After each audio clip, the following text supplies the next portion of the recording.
જો તમને આ રેસીપી પસંદ આવે તો લાઈક કરજો, શેર કરજો અને સબસ્ક્રાઈબ કરજો.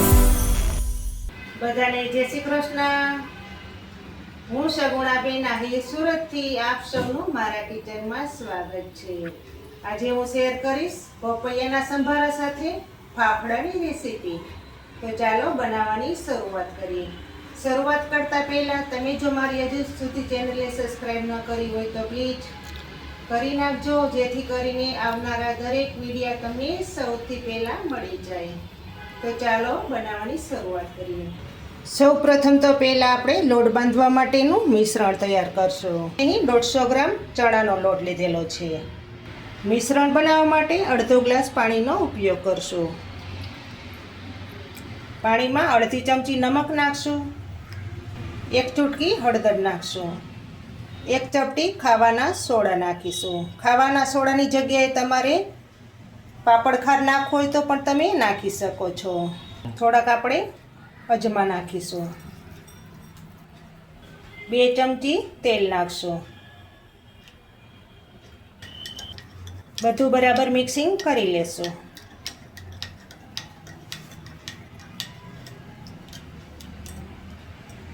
ફાફડાનું મિશ્રણ તૈયાર છે. તો હવે લોટ બાંધી લેશું. લોટને મેં પહેલેથી જ ચારી લીધેલો છે. હવે કોઈ ચારવાની જરૂર નથી. હવે થોડું થોડું પાણી નાખતા જઈશું અને સરસ મજાનો ફાફડાનો લોટ તૈયાર કરશું.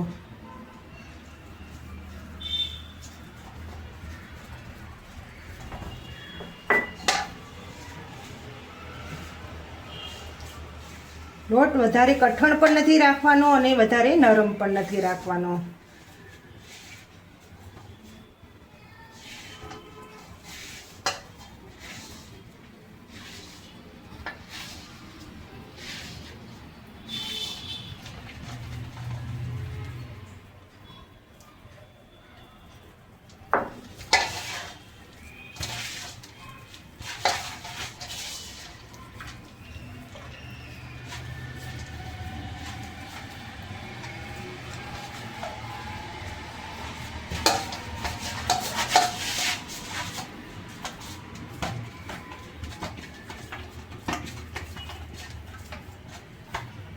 આ રીતનો લોટ કઠણ બાંધવાનો, વધારે નરમ નથી બાંધવાનો.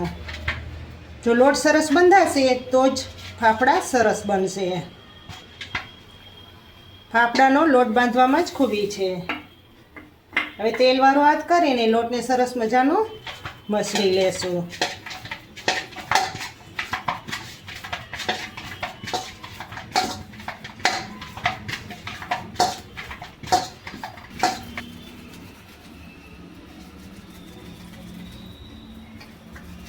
તમે જો મારી ચેનલમાં નવા હોય તો પ્લીઝ મારી તમને રિક્વેસ્ટ છે કે સબસ્ક્રાઈબ કરી નાખજો ચેનલને, જેથી કરીને આવનારી દરેક રેસીપી તમને સૌથી પહેલાં મળી જાય. આ રીતનો હાથ વડે મસળી નાખવાનો લોટને. ફાફડા બિલકુલ ફરસાણની દુકાને મળે તેવા જ ફાફડા તૈયાર થશે. જોઈ શકો છો ને, પહેલાં કરતાં લોટનો કલર એકદમ બદલાઈ ગયો છે. હવે આપણે સંભારો બનાવી લેશું. 5 મિનિટ લોટને રેસ્ટ આપીશું. પપૈયાનો સંભારો બનાવવાનો છે તો તેના માટે મેં અહીં કાચું પપૈયું લીધેલું હતું. તેને મેં પહેલેથી જ ધોઈને ખમણ બનાવીને તૈયાર કરેલું છે. અને 1 મરચું સમારીને રાખેલું છે સંભારામાં તીખાશ લાવવા માટે. સંભારો વઘારવા માટે મેં અહીં કઢાઈ લીધેલી છે. તે પણ સરસ ગરમ થઈ ગઈ છે. તો તેમાં હું 2 ચમચી જેટલું તેલ નાખીશ.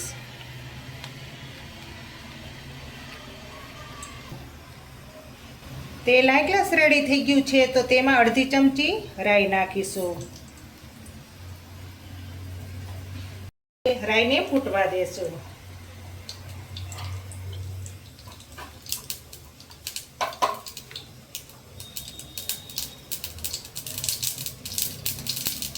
રાઈ સરસ ફૂટી ગઈ છે તો એમાં 1 ચપટી હિંગ નાખીશું. 1 ચૂટકી હળદર નાખીશું. તેમાં મરચાં નાખી દેશું.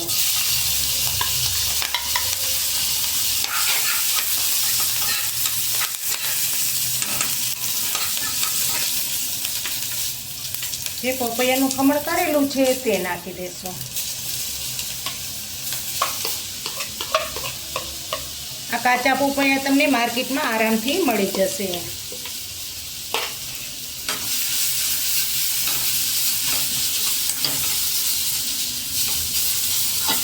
ફાફડા હોય ત્યારે આ સંભારો ન હોય એવું બને જ નહીં. ફાફડાની સાથે પપૈયાનો સંભારો ખૂબ જ સારો લાગે છે. ફાફડાનો ટેસ્ટ ખૂબ જ વધી જાય છે.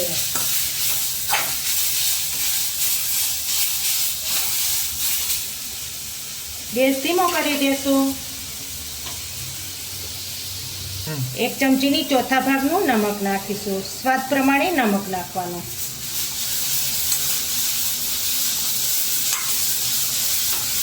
આ સંભારાને વધારે પાકવા દેવાનું ન હોય. હાઈ ક્લાસ રેડી થઈ ગયો છે તો હવે ગેસ બંધ કરી દેશું.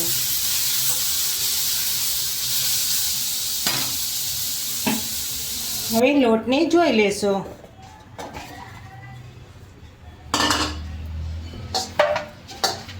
હજુ આને થોડીક વાર લોટને મસળશું. તેલવાળો હાથ કરી અને સરસ મજાનો લોટને ચીકણો કરી લેશું.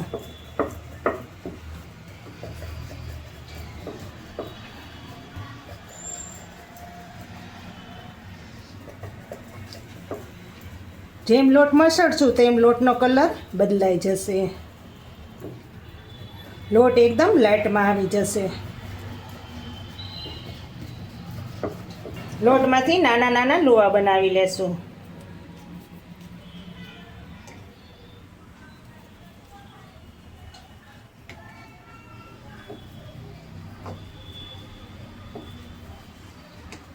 લુવા તૈયાર થઈ ગયા છે તો હવે ફાફડો બનાવવાનો શેપ આપી દેશું.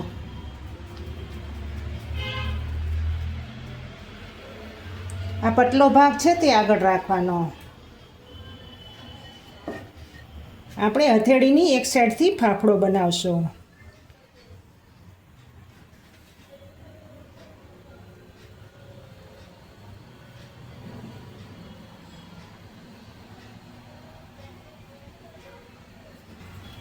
આ રીતનો ફાફડો તૈયાર થશે.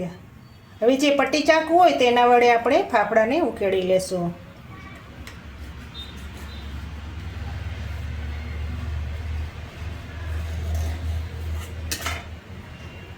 એક થાળીમાં મૂકતા જઈશું.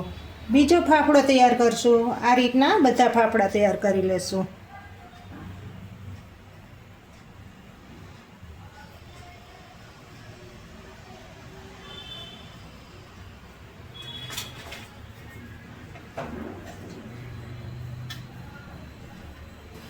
આ રીતના બધા ફાફડા બની ગયા છે તો હવે તળી લેશું. તેલ પણ ગરમ થઈ ગયું છે. પહેલાં આપણે મરચાં તળી લેશું.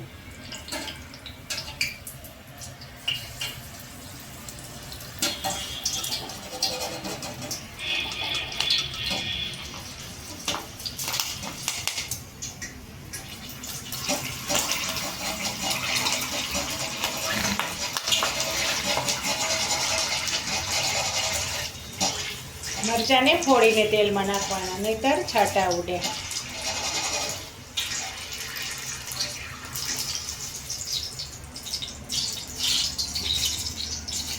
મરચાંને સાઈડ પર મૂકી દેશું.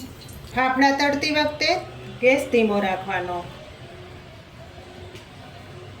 તેલ વધારે ગરમ કરવાનું નથી. આ રીતના કડાઈમાં જેટલા ફાફડા સામે તેટલા આપણે નાખી દેશું.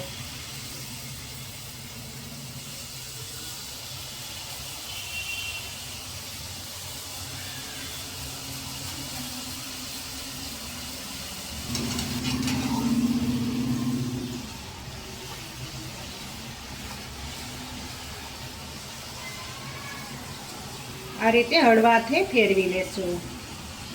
ફાફડા તળાતા વાર નથી લાગતી.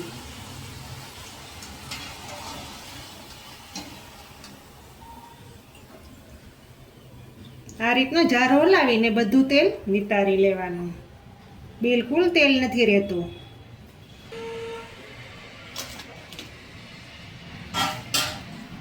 તેલ ગરમ થઈ ગયું હોય વધારે તો ગેસ ધીમો કરી નાખવાનો. ફૂલ ગેસ ઉપર ફાફડાને નહીં તળીએ.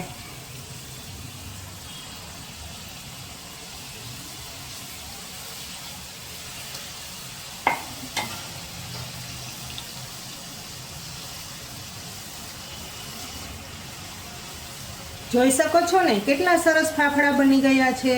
જોતાં જ ખાવાનું મન થઈ જાય. કડકડતી ઠંડીમાં જો આ ફાફડા અને ચા મળી જાય તો ખાવાની મોજ આવી જાય. સાથે પપૈયાનો સંભારો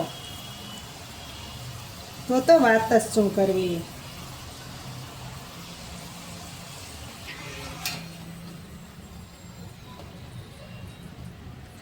ફાફડા તળતી વખતે કઢાઈ પોળા તળિયા વાળી લેવાની.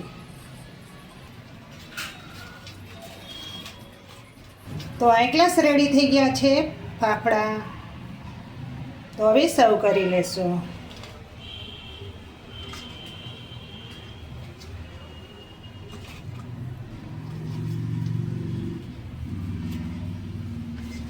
ગરમ ગરમ ફાફડાની સાથે જો પપૈયાનો સંભારો મળી જાય તો ખાવાની મોજ આવી જાય. સાથે મરચાં હોય તો વાત જ શું કરવી. તો તૈયાર થઈ ગયા છે ફાફડા. તમને જો મારી આ ફાફડાની રેસીપી સારી લાગે તો મારી ચેનલને લાઈક કરજો, શેર કરજો અને ભૂલ્યા વગર સબસ્ક્રાઈબ કરજો. કમેન્ટ કરીને કહેજો કે તમને આ ફાફડાની રેસીપી કેવી લાગી ને તમે ચોક્કસથી બનાવજો. ફરી મળીશું એક નવી રેસીપી સાથે. ત્યાં સુધી મારા જય શ્રી કૃષ્ણ, જય માતાજી.